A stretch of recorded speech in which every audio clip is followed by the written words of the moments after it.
Bonjour, Catherine de la Nature en Ville. Donc là, on est sur le chemin du halage, le long de la Vilaine qui va de Rennes à Redon. Et on va aller rejoindre les Bougrières par les petits sentiers. Donc Pour vous c'est montrer quelque Bougrières chose. à Rennes-Prévalais, c'est ça?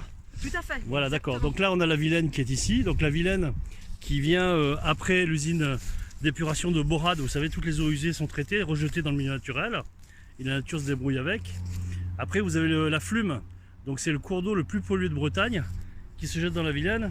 Et donc il descend, là on est à 900 mètres à peu près de l'étang Lapinier.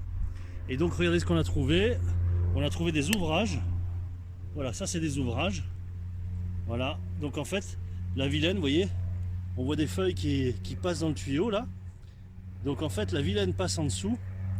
Et qu'est-ce qui se passe? Et bien vous allez voir en face. Donc en face, l'eau traverse le chemin de halage. Et vous voyez en dessous des feuilles des ronces, il y a de l'eau. Donc en fait l'eau passe ici. Et on va vous montrer dans quelques minutes ce qui se passe de l'autre côté. Oui, donc Pascal de l'association La Nature en Ville. Donc là on a fait le tour pour voir où va l'eau. Je vous ai montré la petite retenue d'eau. Voilà. On était tout à fait de l'autre côté là. Après les ouvrages qui ont été construits, donc c'est pas une erreur, c'est pas nouveau.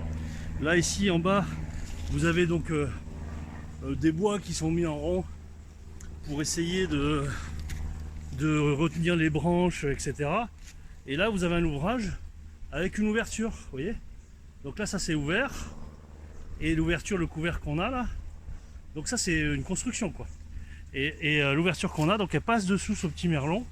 On retrouve un tuyau ici. Et alors là, qu'est-ce qu'on voit? Voilà. On va rejoindre Catherine. Et donc on va vous expliquer pourquoi on n'est pas content aujourd'hui. Dans quelles conditions tout ça a été caché, démenti même. Puisque la Nature en Ville siège dans une commission consultative sur les services publics locaux, la CEBR du Pays de Rennes, donc collectivité eau du bassin rennais. Vous voyez le débit qu'il y a. Et donc là, vous voyez ce que vous voyez passer, c'est l'eau de la Vilaine en direct. Donc là, de la Vilaine avec un gros débit, c'est un bon ruisseau ça. Et donc là, vous voyez, de manière totalement illégale, vous avez de l'eau de la Vilaine. Vous voyez ici, elle est pas claire l'eau.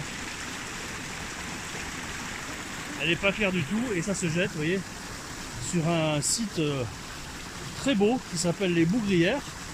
Donc vous avez les étangs Lapinier, Bougrières, Lilion et la Piblée. Ces 4 étangs qui sont tous connectés. Et donc nous on s'aperçoit que cette connexion ne suffit pas à assurer un niveau de l'eau satisfaisant. Et donc l'eau du bassin rennais a ouvert les vannes en grand pour recharger les Bougrières, puisqu'au mois de juillet le préfet a autorisé le pompage de 1,7 million de mètres cubes. Et donc il y a eu un étiage de plus de 2,50 m. On le voit, les berges encore ne sont pas remontées. Mais c'est vrai qu'en ouvrant grand les pompes comme ça, voilà. Faut pas s'étonner après que on s'inquiète nous, parce que c'est quoi l'enjeu? L'enjeu clairement c'est que les abonnés à l'eau du bassin rennais, donc il y a 72 communes, 76 communes, continuent à avoir confiance dans l'eau du robinet. Donc c'est-à-dire faire confiance aux instances qui décident et qui surveillent la quantité et la qualité d'eau disponible dans le bassin rennais. Voilà. Donc là quand on voit ça, excusez-moi mais la confiance, on ne peut pas avoir confiance.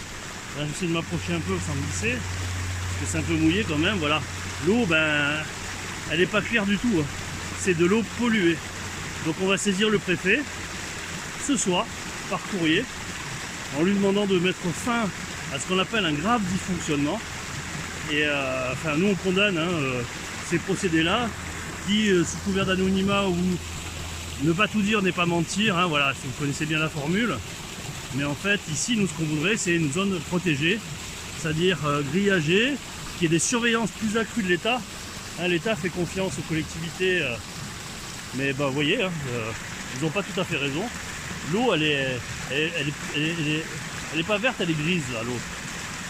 Donc on voit bien, vous voyez quand on passe là, je pense que c'est une eau qui est fortement polluée. Et donc on va demander au préfet de faire analyser cette eau là qui passe. C'est dommage qu'on n'a pas de contenant parce qu'on les aurait pris, on les aurait déposés directement à la CEBR. Mais bon, voilà. Donc Catherine, tu confirmes ce que j'ai dit peut-être? Ah bah tout à fait. On a remonté, on ne peut pas s'être trompé. Hein. Voilà. C'est certain, Donc, on a bien suivi le fil du cours de l'eau. Voilà, vous voyez, il n'y a On est aucun allé dans filtre, les il n'y a roches. rien.